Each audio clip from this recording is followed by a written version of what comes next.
Welcome to Horror Franchise Wednesday and the end of my review series for Texas Chainsaw Massacre. Let's talk about the 2017 prequel, Leatherface, the second prequel in this franchise and the second movie to be called Leatherface. This one was directed by the two French directors who did the Inside movie that I reviewed for Christmas because it's, to me, a Christmas movie. And they also did Amongst the Living and Livid and The Deep House, which was a pretty cool underwater haunted house movie that came out last year. Check it out. And so, yeah, they did this one, and this one is basically Texas Chainsaw Massacre meets The Devil's Rejects. This one is about a teenage Leatherface and one of his relatives kidnapping a nurse along with these other two psychos, and they're on the run away from the law, and one of the cops is out for revenge because Leatherface and his family killed Stephen Dorff, who plays the sheriff. They killed his daughter years ago. So, yeah, it's very much like William Forsythe's character in Devil's Rejects trying to track down the Firefly family.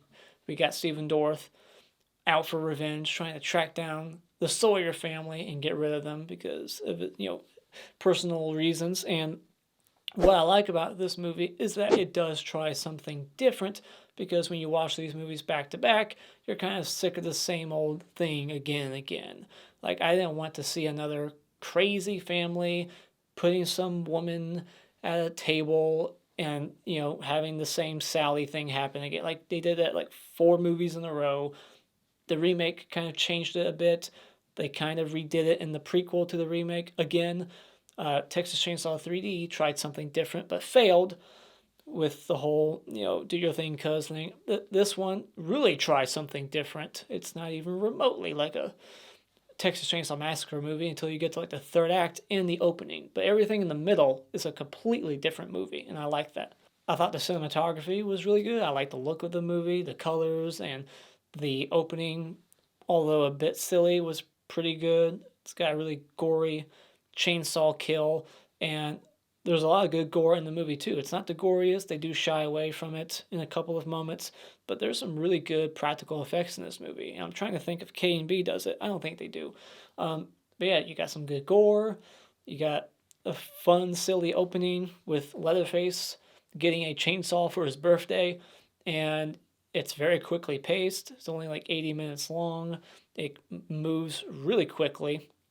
And I like Stephen Dorff's character. I like the revenge subplot. I'm on his side, really. I think they try to make it seem like he's a bit of an asshole, like he's a bad guy. Who do you root for? Because he's technically not doing the right thing. He's trying to go above the law, getting his own, revenge. Like, he's not trying to arrest them. He wants to kill them.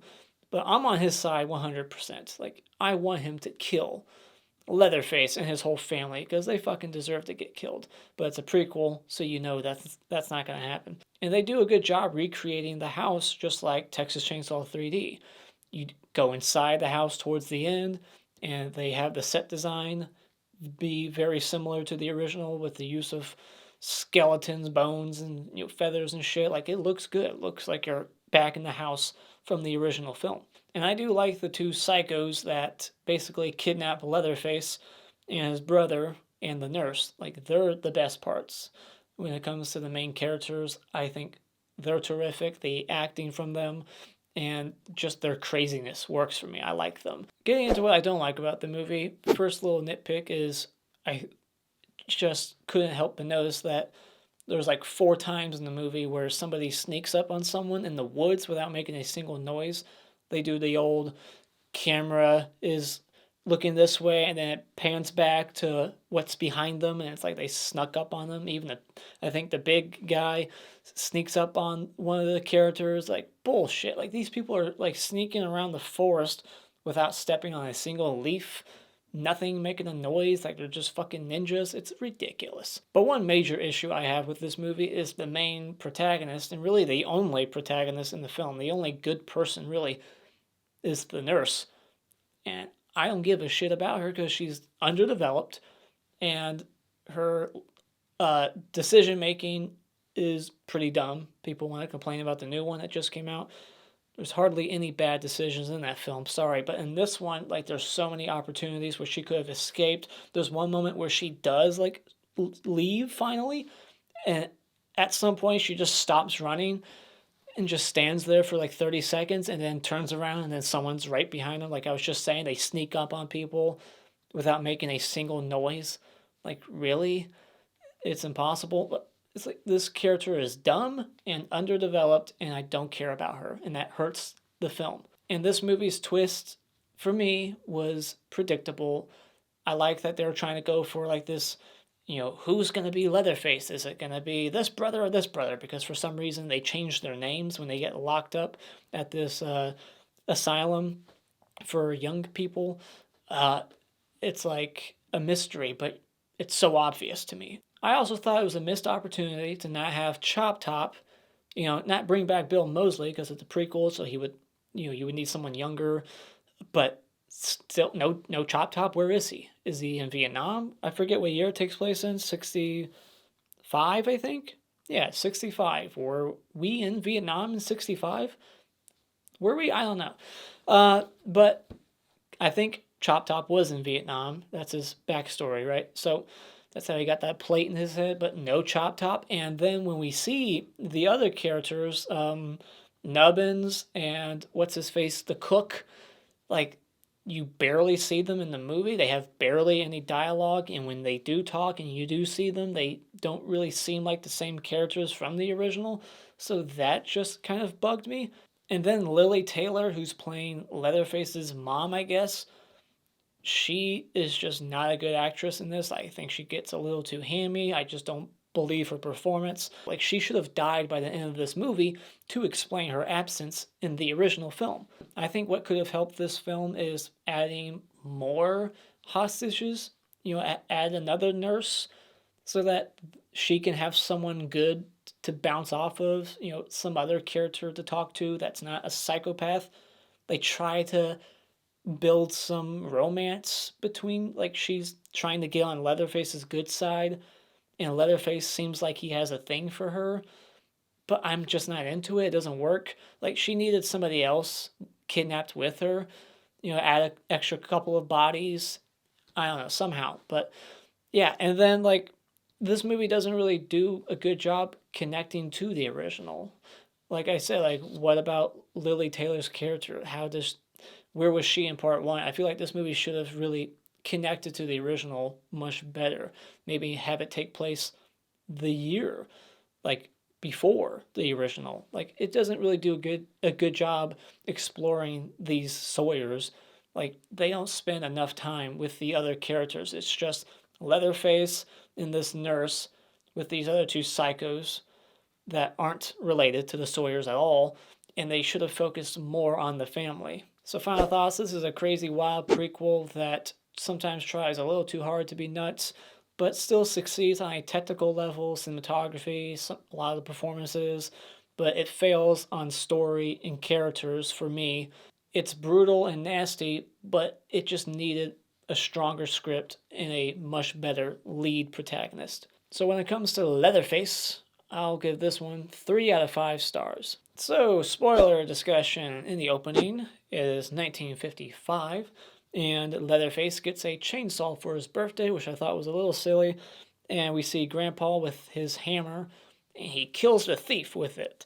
And also we get a really cool gore shot of his leg getting chainsawed by Leatherface, and it's interesting because Leatherface isn't a killer. Like, this whole movie is like nurture. It's, nature versus nurture. Like, this is very much nurture. It's how he's being raised. They're trying to make him grow up to be a killer.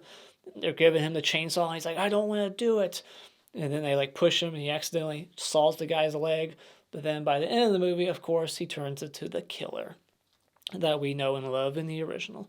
And so it's 1955, and this girl, for some reason, is just not freaked out by this boy wearing a cow, like a big ass cow head. And she's like, where you going, boy? And just chases him off, like, keeps following, like, just get back in the car and leave. So I thought her pursuing this kid was a little dumb, weird decision. Like, this kid's a fucking freak. He's wearing a cow head and not saying anything. I'm sure his family is nearby, just leave him be. But she follows, falls into a hole, and then a big ass, like, tractor engine, like, falls on top of her, which is a pretty mean kill. We don't really see it, but still, what a unique kill for this franchise. So then we're introduced to Nurse Lizzie, and it's her, like, first day on the job. Whew, you thought you had a bad first day on the job? This chick has the worst first day on the job. Imagine going to work on your first day, and then there's a big breakout, psychos everywhere, killing all your coworkers that you just met, and then you're a hostage for a couple of days, and then you get your head chopped off. So this chick, whew, what a horrible first day. I think it's her first day, because they're like showing her around, I think, and so yeah. And does anyone think that she has like a really tall neck? It was really distracting. So then Leatherface's mom, her name is now Mrs. Carson, so that's like a tie-in to Texas Chainsaw 3D. So I guess this is part of that timeline. You can go Leatherface, the original, and Texas Chainsaw 3D, and it's all one trilogy. And I love how Verna, that's the mom's name, Verna, Mrs. Carson, she causes this riot. She like hits the button, I think, and lets everyone out, and she's never like arrested for it. I feel like realistically they would have kept her around, put her in handcuffs or something, and get the cops there to arrest her because of the panic she just started. But they just go like, get out of here. But meanwhile, all this crazy shit's happening because of her. Like, no, you stay here, and then we're going to deal with this that you just caused, and then we'll get back to you because you need to be punished for what you just caused. And I love that during this whole breakout, in the middle of it, these two psychos, Clarice and what's-his-face, Ike, they just start fucking in the middle of it. Everyone's just running around, and they're just like having stand-up sex. And then she starts like blowing him, like it just gets crazy. Some guy in a wheelchair gets like thrown out the fucking window on the second floor, and then the main guy who's like in charge of that place gets his head bashed into the window again and again, like a much more brutal Argento kill. He likes to have window kills in his films. So then they're at the diner, and this scene kind of reminded me of Pulp Fiction a bit, because you got this crazy couple, and they're just kind of scouting the place, and they're like, all right, let's start some shit. You know, they're not trying to rob them like in Pulp Fiction, but, you know, chick stabs the guy with the knife in his neck, and then they blow that waitress away, poor waitress. It's a cutaway shotgun kill, which is a bummer, because that looked like it would have been a gnarly, like, aftermath effect to see her, like, head blown apart on the ground. But yeah, then they just run off, but before that, like, the main girl, she runs outside to try to escape, but for some reason, the fat brother guy, he was out there waiting for her, just in case she started to run away. Like, what? Why wasn't he inside eating with them already? That didn't make sense. Why was the big guy outside the diner waiting for her in case she tried to escape? I don't understand that. Then they get to this trailer where this guy killed himself because of loneliness, they say, and the nurse falls on him, and for some reason his face is all sticky. Ugh, it's so disgusting. And then they're having like sex on top of his dead body, and she's got like a burnt chest, like her nipples are completely like melted away. She's got no nipples. It's just all Freddy Krueger like, and he's grabbing her boobs. Like, this is the only nudity in the whole franchise, if you think about it. I can't recall any tits before this or after in the new one. So this is it.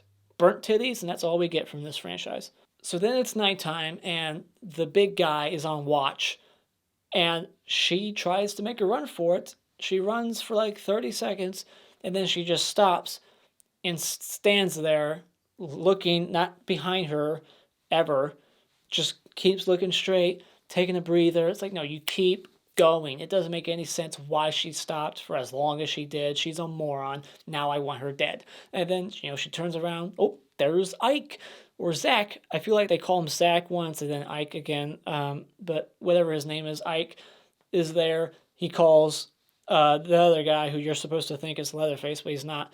He calls him like a waste of space, like why did God ever create you, you stupid pile of shit? And then he goes to take a piss, and this fat guy just, I don't know his name, so I'm calling him fat guy, which sounds offensive, but he's fucking huge. But this big guy takes him and curb stomps him, which is awesome, but we don't get to see it. Again, that's another kill that would have been awesome to see on camera, but they cut away. Oh, and another thing that makes this character dumb is Lizzie, when she sees the cops, she doesn't immediately run out to them. Like, Leatherface is trying to stop her, like, no, no, no, those are bad cops.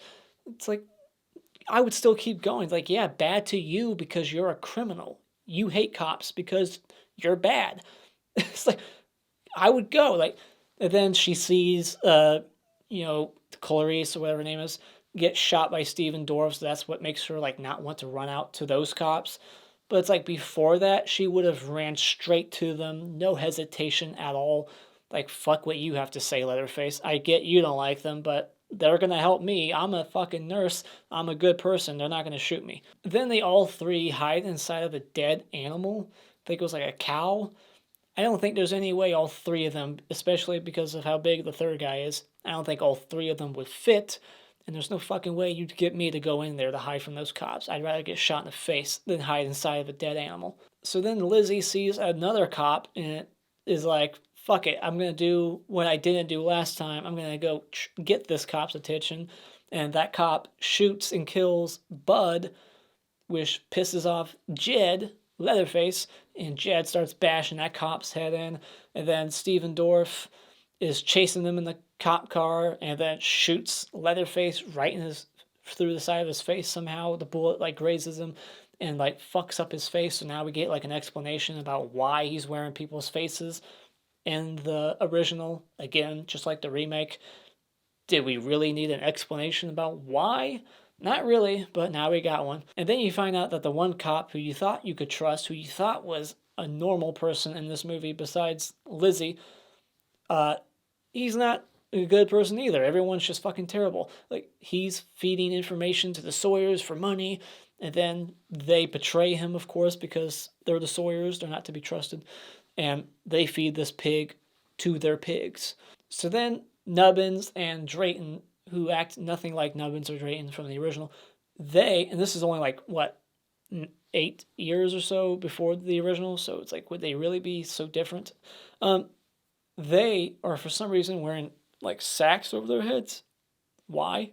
Then we get the best kill in the movie, and that's Sheriff Stephen Dorff's character on the couch. He gets both of his hands sawed off, practically, not CGI like Texas Chainsaw 3D, and then he gets the chainsaw through his gut, and it's amazing. It's like the Kevin Bacon effect where he's just putting his head through the couch, and it's a big fake body getting torn to pieces. It's a great kill. It's very gory. Fantastic stuff. And then Lizzie escapes and hits a bear trap. 3 movies now. It's happened in part 3, the other Leatherface, and the prequel to the remake.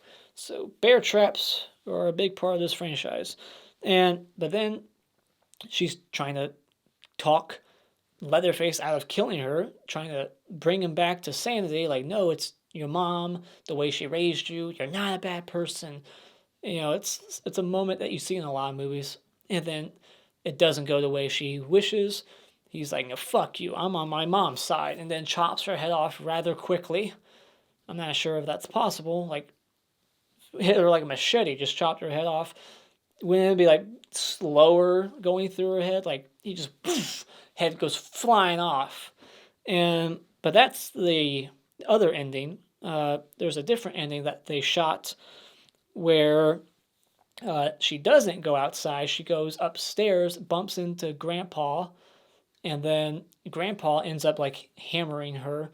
But Leatherface also buries the chainsaw into her thigh, and it like gets stuck on it. And then she's alive at the end. She's on a hook in the basement, and he took the bottom half of her face and the top half of Stephen Dorff's face, and that's the face that he's wearing in both endings. So even when you're watching the other ending where she got decapitated, the bottom half is Lizzie's face, and the top half is the sheriff's face. So he's wearing two different people's faces together, kind of like in part 2, where you could tell it was like 2 or 3 different people's faces stitched together. So that's a better ending. That's more brutal. Like the fact that she's still alive and suffering, and she's on a meat hook with a fucking giant wound on her leg, and half her face is missing, and she's still suffering.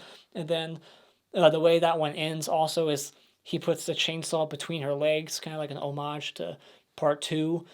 And then it cuts to black, and then you just hear her screaming, and the chainsaw's revving, like he just sticks it up her crotch, I guess. So it's a much more intense, brutal ending, the alternate one, than the one we got where she just hits the bear trap and then he chops her head off rather quickly. So that's a much better ending. I prefer that one. Anything else I might have missed? No, I think that's about it. So yeah, what are your thoughts on Leatherface? Is it your favorite? Is it your least favorite? Where is it in your ranking? Let me know your thoughts on this movie in the comments below. And as always, if you like what you've seen here, you can hit this like button and become a subscriber today just by clicking on my cartoon face in about 5 seconds. And remember, it's all an opinion. You don't need to get upset about it.